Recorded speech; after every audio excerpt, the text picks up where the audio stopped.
Garnet Schulhauser, Dancing on a Stamp, Perspective of Seeing the Whole. How are you doing, Garnet? Are you there? I'm here. I'm doing just fine. How are you doing? I'm doing pretty good, sort of. We just had an interesting guest on the channel Jesus Christ that was interestingly weird. And your books, definitely, I've enjoyed it a whole lot. I'm kind of curious at first, Garnet, what kind of woke you up to this path of, getting into these topics and the spirituality? What was the awakener for that, so to speak? Well, the awakening point in my life happened when I was still practicing law in Calgary, in Canada, and I was very much of a normal person who had no contact with spirit, and no direct contact or any sort of activity in that sense before that. But I was practicing corporate law in a large law firm in Calgary, and I decided to go for a stroll one afternoon. It was a Monday, so I went, took the elevator down and went to the street in front of our building, which was a pedestrian mall blocked off to vehicles just for people to walk on.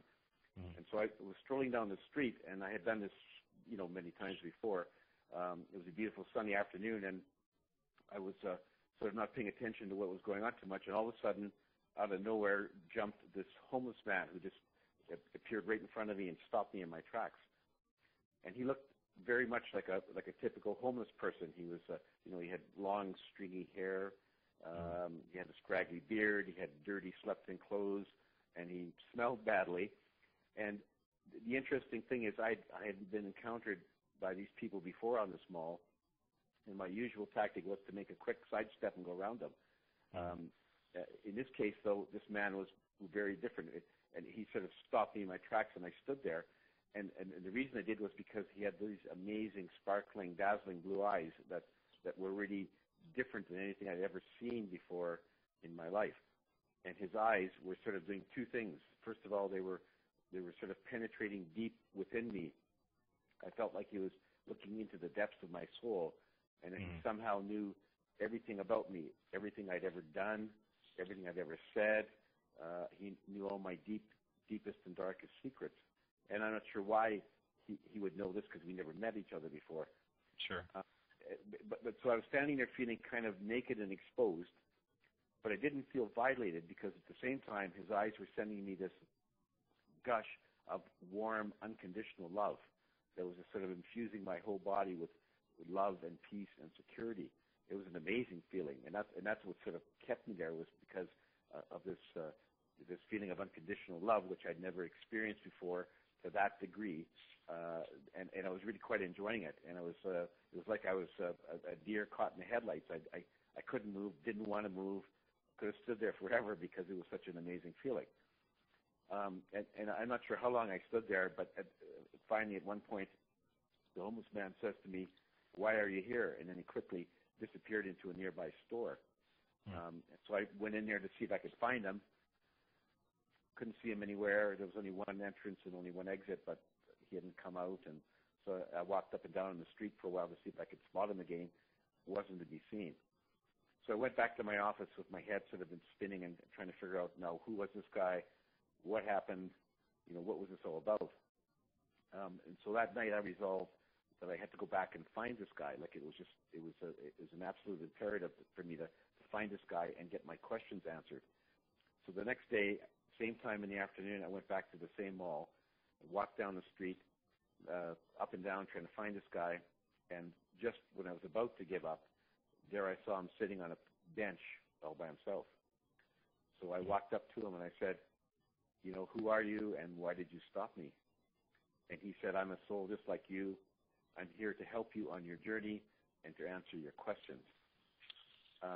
So then my lawyer brain kind of kicked in a bit, my skeptical lawyer brain. And I said to him, "Well, you say you're here to help me, but it doesn't look like you could even help yourself, because it looks like you've been sleeping on the street for weeks. You have no money and you smell like a dead fish. So how are you going to help me?" So he just gave me a big smile, and he said, "Looks can be deceiving." He said, "You look like you're a successful corporate lawyer with everything under control, but we both know that's just a facade. He said you can turn around and go back to your office and see if you can find the answers you've been seeking in all those emails waiting for you on your computer, or you can sit down and have a chat with me. He said, what do you have to lose? And I thought about it, and my intuition luckily kicked in, and I knew that I had nothing to lose. At worst, I could waste a half an hour with this guy, and at best, I might get the answers to all my questions. So I sat down, and our conversation began. And we had a series of conversations over the next few months in which I found out after the first time that he said he was really one of my spirit guides in disguise. He wasn't really a homeless man. He had appeared to me for the purpose of having the conversation and answering my questions. And he actually told me that I was the only one who could see him in physical form, and that anyone else who had been passing by my park bench that day would have seen me by myself, apparently, and talking to myself because they couldn't have seen Albert. So that was very interesting. But he was quite an amazing guy, very wise guy. We chatted like two friends chatting over a beer. He didn't lecture to me, but he did answer my questions in a way that I could understand and in a way that I could communicate to others. And the reason for the book was that, partway into our conversation, I said to him, some of the things that you're telling me are really quite amazing, and they provide a lot of comfort and inspiration to other people. So why don't you tell other people? And he says, but my message will be told to other people because you are going to write a book. So that was the first I ever heard about writing the book, and I was taken aback a bit, but he was persistent. And so eventually I got around to writing the book, which resulted in Dancing on a Stamp. That's a pretty awesome story. It was really quite very, very much of a life-changing story for me because within a year after I met Albert, everything about my career sort of seemed irrelevant, and I decided to retire from practicing law. And then I went about sort of trying to gather my thoughts together in my notes from my conversations with Albert. And then I had to come to a big decision. Big decision was I going to write this book or not? I mean, writing this book would sort of expose me, my spiritual sort of journey to other people, and I knew that a lot of my former friends and law colleagues and so on would have found it very strange that this sort of material was coming from me, because during my career as a lawyer, they never would have guessed that. I didn't talk about spiritual matters or religious matters or anything, and so I knew that I would surprise a lot of people. I assumed that I would probably lose contact with some of the people who would think I was losing my mind, that sort of thing. So I had to sort of cross that bridge.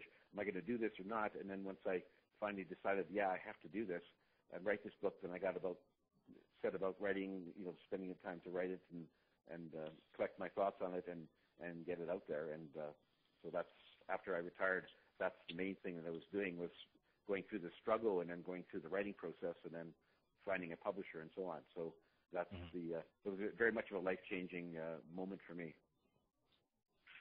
So, Garnet, I'm looking at the back just to let the audience know some of the questions on the back of the book. It says, have you ever stared at your image in the mirror and wondered how you got here?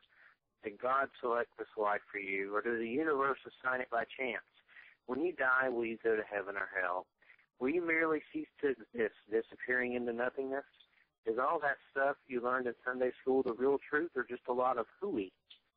Hooey, that's a good word. But hey, hoo-wah, hoo-wah. But anyway, lately I've been wondering a lot about death and the afterlife. And I've had brushes with death. I'm a cancer survivor. I've been healed for over 17 years from testicular cancer. I'm kind of curious about, what do you think about the afterlife and the point to why we come here? Because I hear all of these people talk about how great the afterlife is. It's so beautiful. There's music. It's so perfect. It's so wonderful. Well, if it's so great, why do we leave it? That's my question.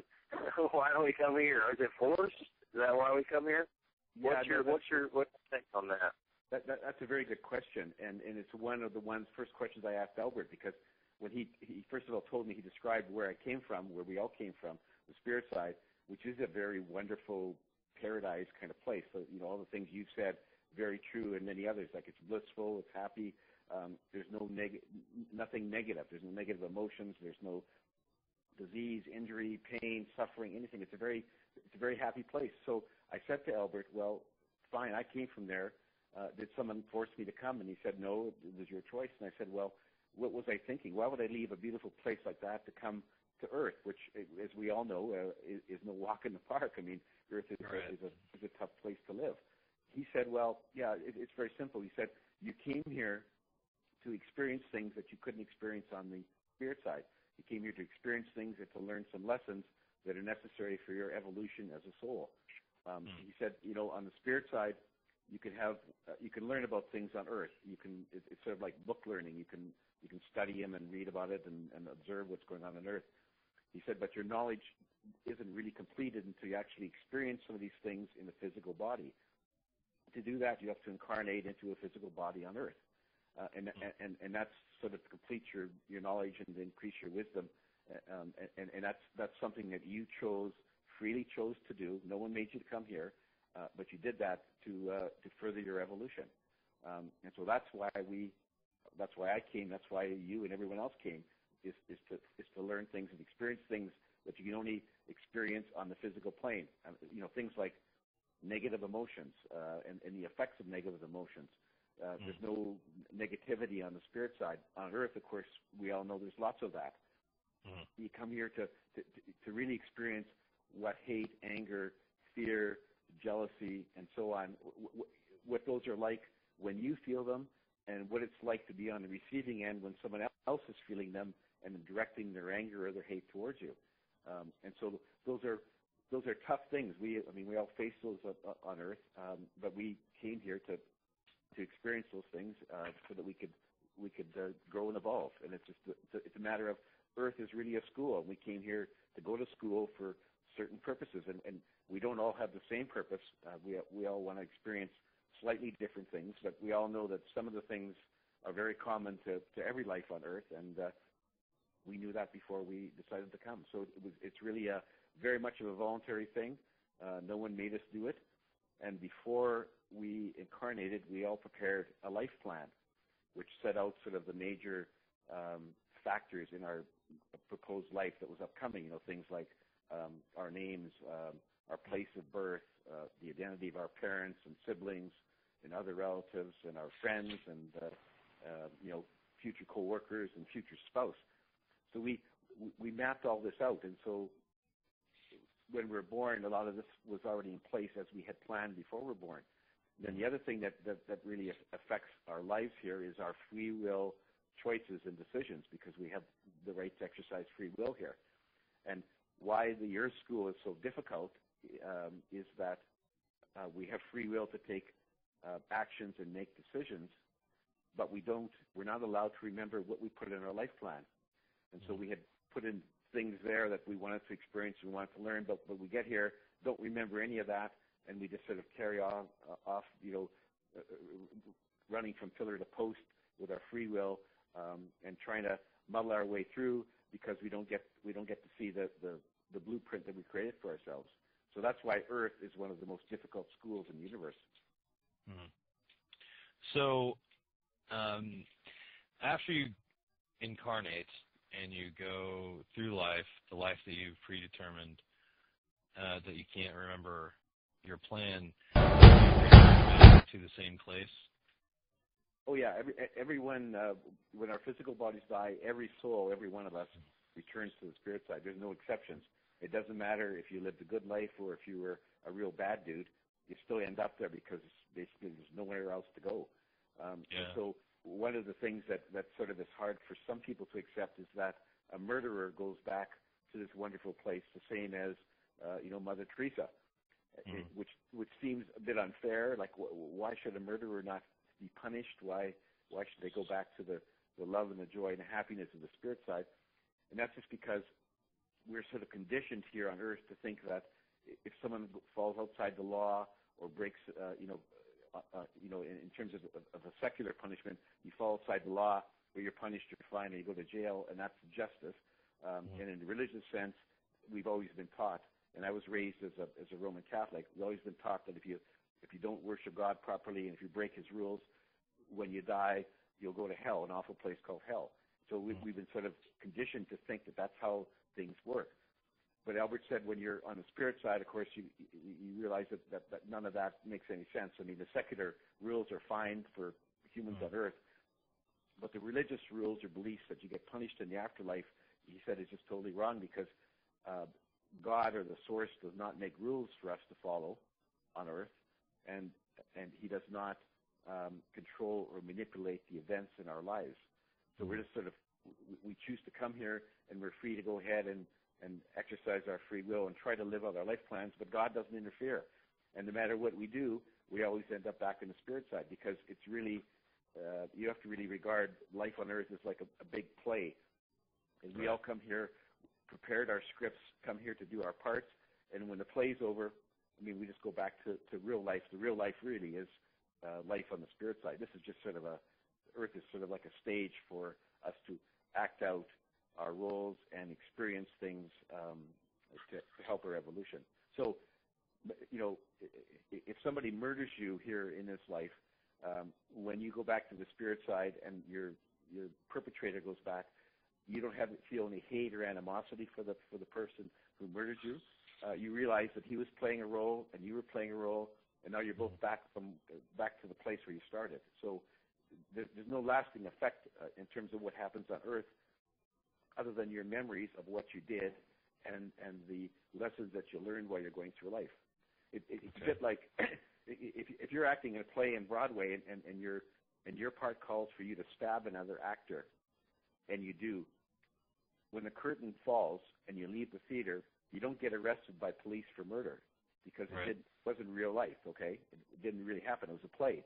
And so when you get back to the spirit side after a life on earth, all the things that you did that were wrong, or the things that happened to you where other people harmed you, you just realize that was just sort of like life in the grand play on earth, and it doesn't really matter. And the real life is back on the spirit side, where you and all the other souls, no matter what they did to you on earth, are in total love for each other, and there's no question of animosity or hate or any residual regret about what happened. So that's why murderers go to heaven, the same as the good people. It's because that's the curtain goes down when you die, and you leave the theater and go back to the spirit side, to continue that metaphor. So did I choose my brother? Did my brother choose me? Or is it kind of a almost a generic typecast? Like you say, I want to go back and have this type of person be in my life and this type of person be in my life. Then other people who want to be that type of person are selected, and then you're all drawn together? Or you know what I mean? Because it seems, it's definitely a very fascinating idea, and I can grasp it, but it also seems kind of egocentric, just from how I understand it now. You know what I mean? Actually, the way it works, according to Albert, is that souls in the spirit side tend to sort of travel in what he called soul groups. Travel in the sense of they go through many incarnations on earth, sort of together. So the person who is your mother in this life may have been your brother or daughter in another life. I mean, you go through many different scenarios. And so when you're planning your life, you can't just sort of say to somebody, okay, I want you to be my brother in this upcoming life. I mean, there has to be cooperation. And so when you're planning your life, you'll sort of talk to other people and say, it would be good, I'm planning this life, and would you fill this role? And so it's a matter of all the people, all the major people in your life have to agree to play that part in your upcoming life, and you have to agree to play your part in their lives. So it's a matter of sort of consensus. You sit around and basically map out sort of the lives that you all want to play and how you interact with each other, and they go ahead and do it. And he says there's a tendency that the major people in your life now probably were major people in your life in many previous lives. And so you sort of learn to work with each other, but shifting around your roles and your sexes and your jobs and your places of birth and so on. So that's sort of how it's done. It's sort of a very much of a cooperative sort of thing, but no one's forced to do it. And if somebody decides that they would rather not be your brother in this upcoming life, well, then they won't, and you'll find somebody else in your soul group. How much would that change everything, though? How much would that change everything, though? You know, if somebody who had been your brother, your mother, and your sister, or your friend decided that they didn't want to do it this time, like they're like, oh, I'm not going to go back yet. Like, would that just really put you into a totally different scenario because now you're interjected in with different people? No, because it's a matter of just finding another soul in your group that wants to fulfill that particular role. And then because when you hit Earth, you don't remember any of this, so it doesn't really affect you. And so it doesn't really slow you down. I mean, as Albert said, there's never a case where you're sort of stymied because you want to come to Earth in a certain role, in a certain incarnation. And he says it's never the case that you can't find people who will be your mother, father, brother, sister, spouse, and so on. He said that's never a problem because it's a fairly wide group. And the fact of the matter is that even if, it's a bit of like sort of I'll scratch your back if you scratch mine. So, I mean, you might play a role in someone else's life that you didn't particularly want to do, but you'll say, fine, then that soul will also return the favor sometime when I have a role to fill that nobody has stepped up to the plate yet for. So, so it's sort of a matter of cooperation. And the real thing here that Albert had to stress was that he said, coming to Earth, because there's no linear time on the spirit side, so coming to Earth for, say, a lifetime of 80 years in a human body, excuse me, is like the blink of an eye on the spirit side. It's a very short little period of time.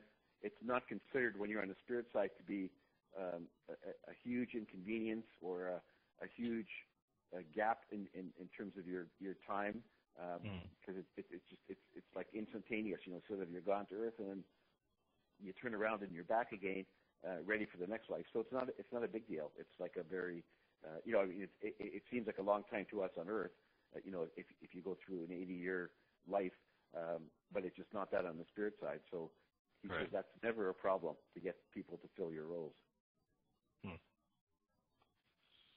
Wow. So Garnet. Oh, go ahead. That's okay, Jeffrey. Go for it. Garnet. So, what do you think death's like? Is it?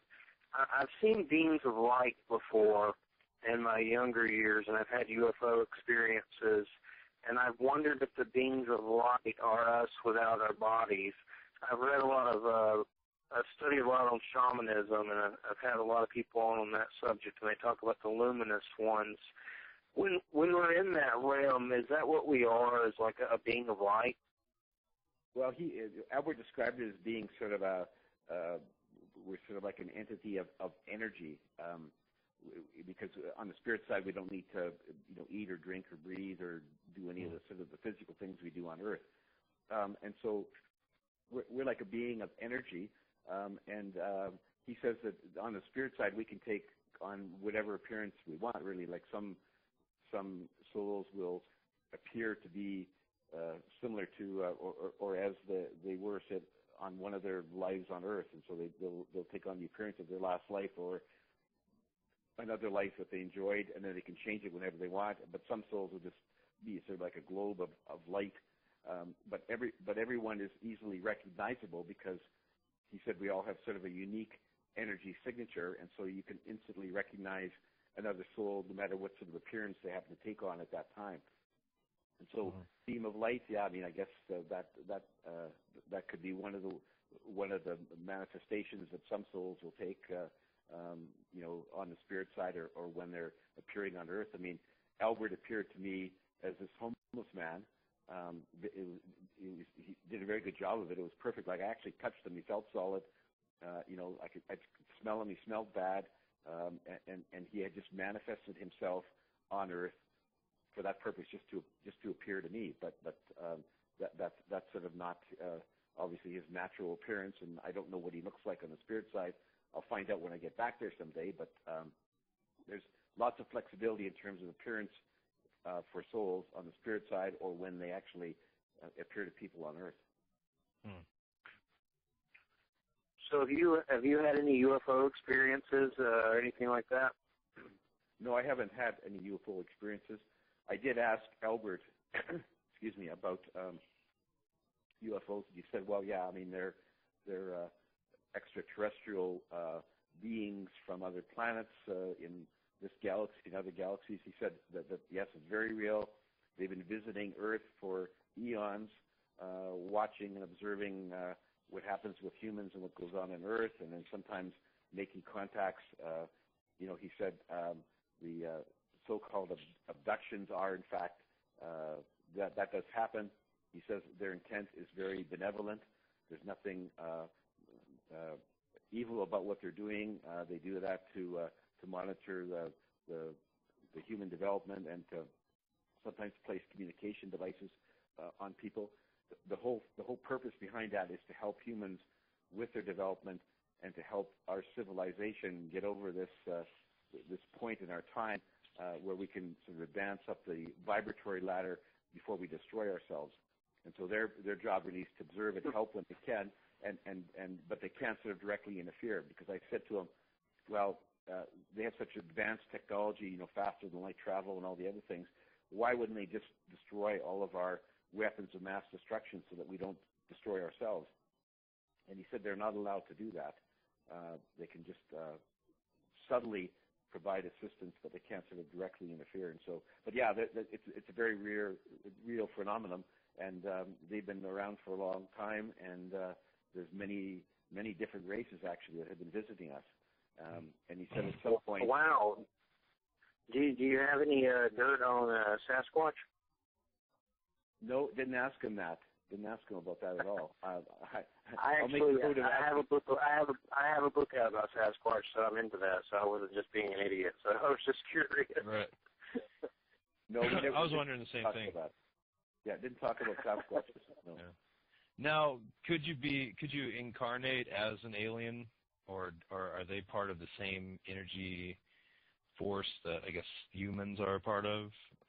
Is it separated in that sense, or? Yeah, there are a lot of the alien races that have been observing Earth, through the so-called UFOs.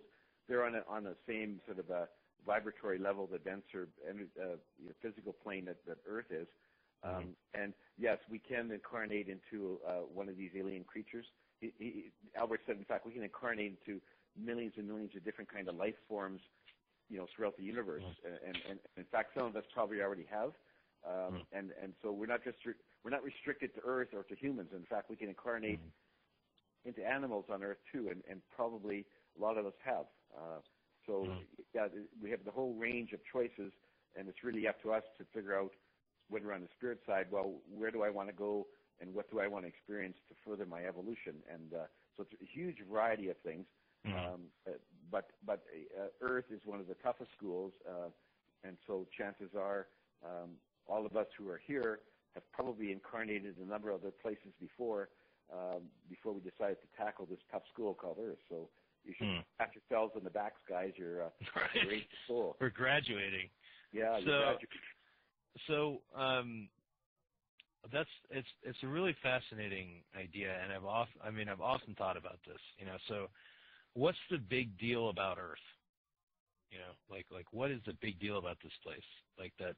Because aliens are attracted to this place. We incarnate here again and again and again. Like, what is the big deal about this place? Well, one of the things that makes it sort of unique, according to Albert, is that unlike a lot of different incarnations on Earth, we are not allowed to remember where we came from, the spirit side, or to what we put in our life plan, which isn't true for a lot of other incarnations in other life forms. So that's what makes it one of the tough things. And what's special about Earth? I don't know. I guess it's kind of like the graduate school for incarnating souls, maybe. Yeah. So maybe that's why it's special. I didn't really ask him that specifically. He just said, look, it's like one of the toughest schools, and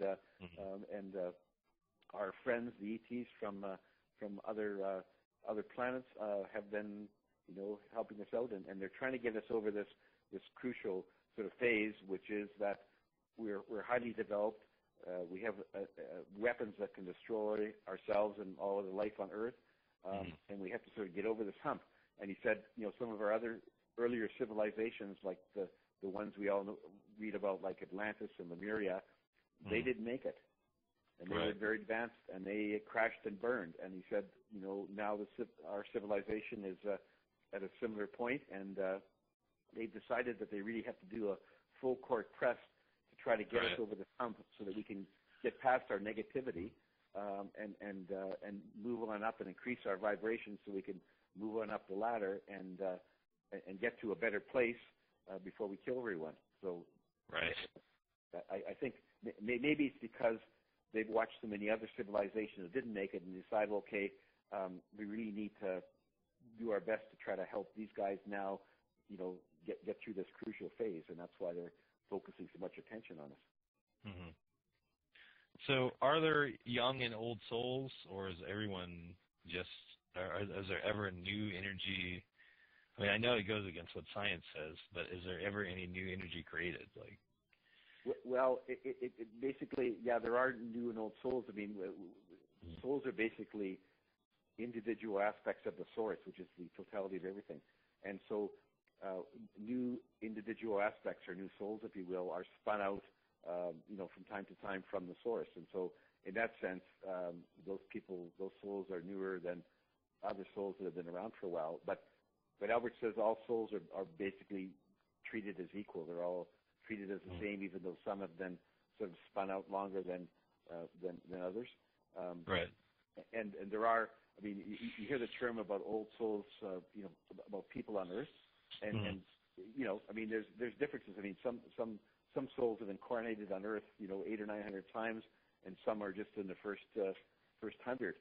So there is a difference there, but it's just a matter of experience and learning in terms of the earthly incarnations.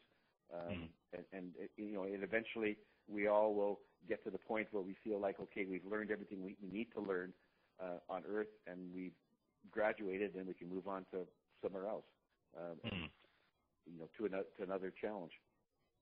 So, yeah, in a sense, there are old and new souls, but it's not a significant difference in terms of it doesn't matter. It really doesn't matter much. It's just something that happens every now and then. Yeah. That's pretty interesting. So what do you think happens exactly when you croak, when you die? What exactly happens? Do you just, pop out of your body like a cocoon, like the Ron Howard Little Red-Headed Opie film from Ron Howard, or what? What's up? What happens exactly? I have a lot of fear and weird. I know I have, all my issues seem to stem from death, just the thought of it.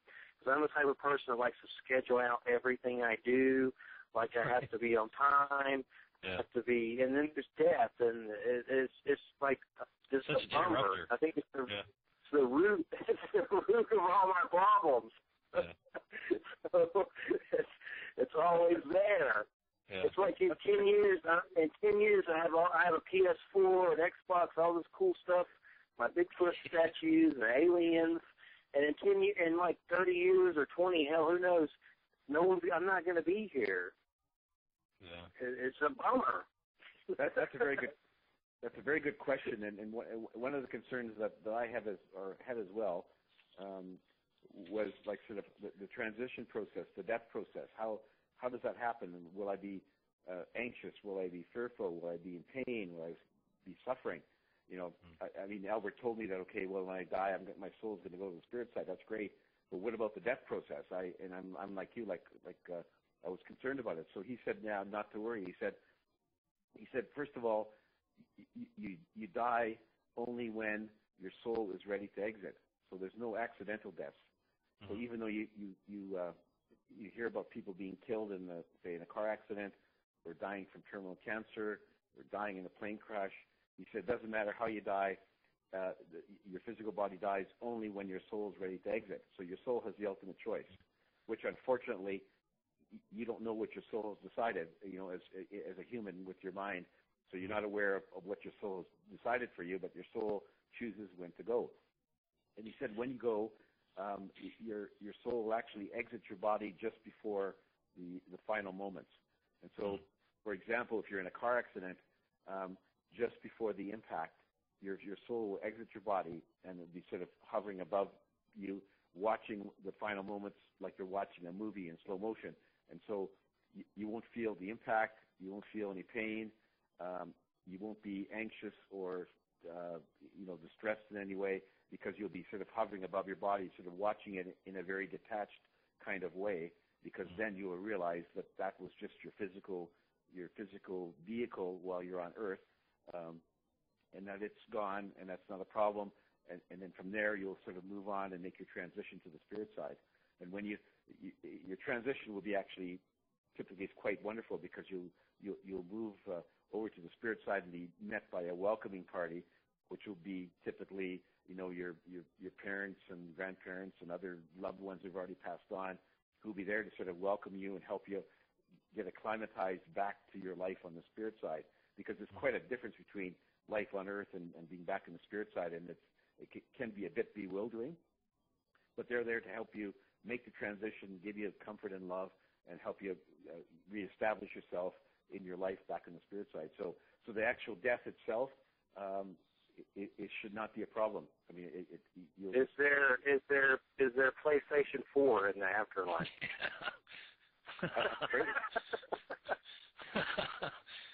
Yeah. Well, maybe next time you should incarnate as someone that has a better collection of stuff earlier on. You know what I mean? So then, you'll be able to achieve more ends and towards the end. You know what I mean? So what about sex in the afterlife? There's not sex in the afterlife either. Is it like melting minds and like a sci-fi movie? Like what was that? I can't remember what movie, but some kind of virtual reality mind meld. Was there? I noticed also you have a sex taboo section. Can't let you leave without getting to that. So is there sex in the afterlife, and what's up with the sex taboo section? Well, there's not sex in the afterlife in the physical sense that we have on Earth, but there is something similar. According to Albert, two souls can choose to sort of step into each other and kind of merge their atoms for a few moments, which apparently is quite ecstatic and quite a wonderful feeling, a wonderful thing to do. And that's sort of the spirit side equivalent of sex. And he says it's kind of like, it's not like sex here. There's no, because you don't have any partners or marriages, or there's no jealousy or anything else. So you can just sort of go up to a soul and say, well, let's step into each other and do this. And it's done openly and freely, and it's quite delightful according to Albert. So that's the spirit side version of sex, which isn't quite the same as what happens on Earth. Now, in my book on the sex taboos, what I'm talking about there is some of the taboos that exist on sex because of through religion. Like I was raised as a Roman Catholic, and the Catholic religion has all these taboos about sex. Like it's to them, sex between consenting adults is a sin unless it's for the purpose of conceiving a child. Which is just really crazy, because and so they say if you have sex when you're on the birth control pill, or you're using an IUD or a condom, that's a sin, because you're deliberately having sex when you know that you can't conceive a baby. And so that's just a crazy way of thinking. Like how Albert says sex is wonderful, that the source created humans with sex organs and a sex drive, and he did it. It wasn't by accident. He did it on purpose. I mean, that's a way for us to procreate, but it's also a way for us to enjoy, the opposite sex, enjoy each other's company, and one of the pleasures of life. Let's face it.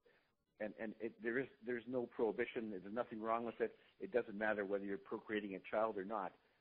He basically said there's nothing wrong with sex, and that the religion to say that it's wrong are just way off of base, and they need to sort of get with the program and realize that sex is wonderful and beautiful, and it should not be called sinful in any way. So that's a very brief capsule of what I put in that chapter, but it's basically talking about all the silly rules that the Catholic Church, for example, has about sex and surrounding sex and so on, and it's really quite, when you look at it, it's actually quite comical to see the positions they take on sex, and when you look at it and you just think, well, that's really very silly, and how did you ever get to that point? But who knows how they got there, but they still have it.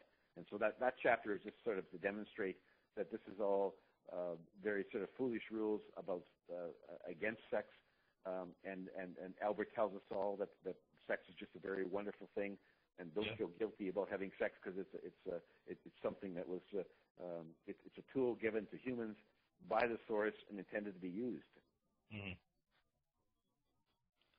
I can agree with that. So what was your reaction when your spirit guide told you his name was Albert? Well, I would expect something more cosmic. Yeah, no, I mean, he just said, I didn't really think much of it because, he just said, my name is Albert and I'm one of your spirit guides. Not having communicated with the spirit guide before, I didn't really know what kind of names they should have, and so Albert seemed to fit them. And something with a Z or an X in front of it.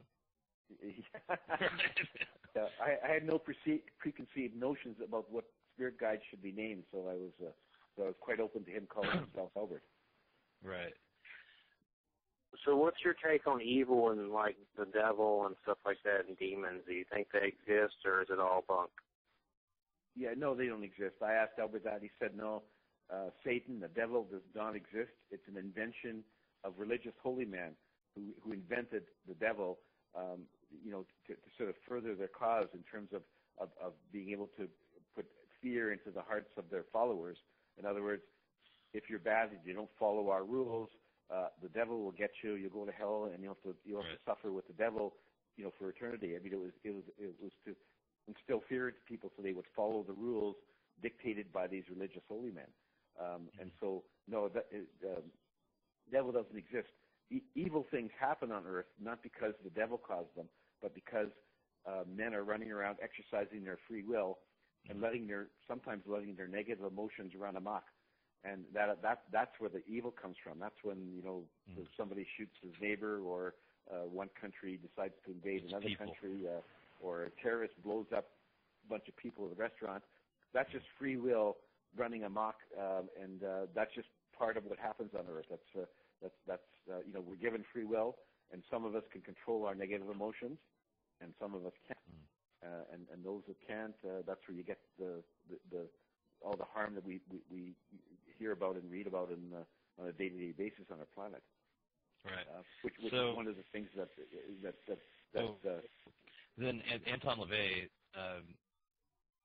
may have been correct in his assessment that the devil is simply a symbol that's used to control everyone for fear of punishment and that type of thing. It's the boogeyman. Absolutely. It's just a fiction created by religious holy men to be able to, as a tool to control their followers, their members. Yeah, absolutely. Right. There's no such thing, and as I said, the evil that's caused on earth is not the devil doing it. It's men with who are unable to control their negative emotions. Right. That's where the evil comes from, and that's something that we all have to try to work towards to try to get rid of, in ourselves and in everyone else that we meet, is to try to fear the negative emotions, fear, anger, hate, jealousy. We need to curb those, or else we're not going to be able to take the next step up the ladder, up the vibratory ladder. So, so that's where evil comes from, and the devil is just a pure fiction, a pure invention. I like that. It makes sense.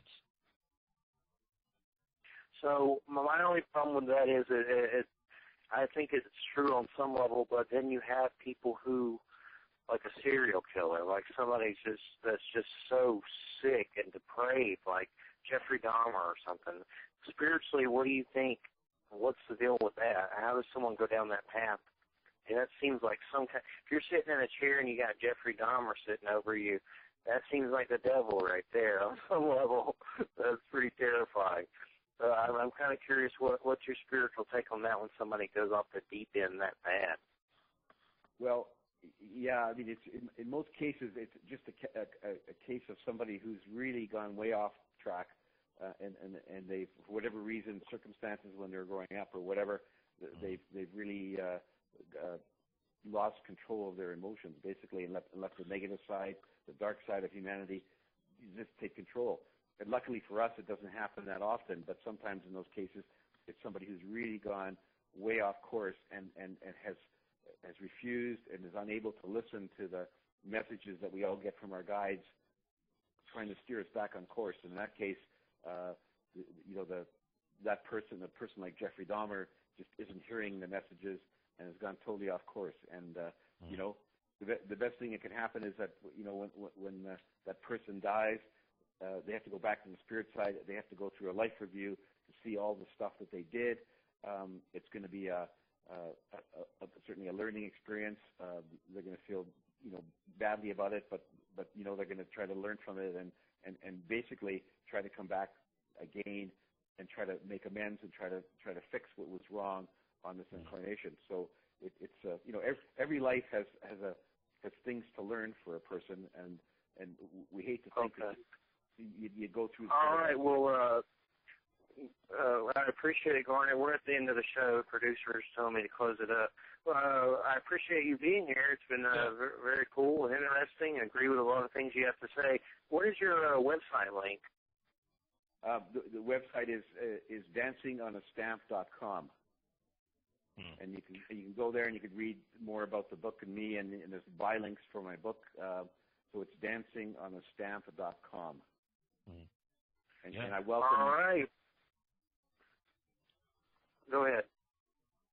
Good. No, I just say I welcome contact from your listeners, and there's my email address is in my website. So if they want to contact me with questions or comments, please do so. Awesome. All right. Well, we appreciate it. And I wanted to say thanks for everybody for listening, and tonight's the Hannibal season finale. Gotta go. All right, everybody. Have a good night. Thank you for listening. See you next Friday. Yeah, good night. Thanks. Donald broke off. All right. Good night.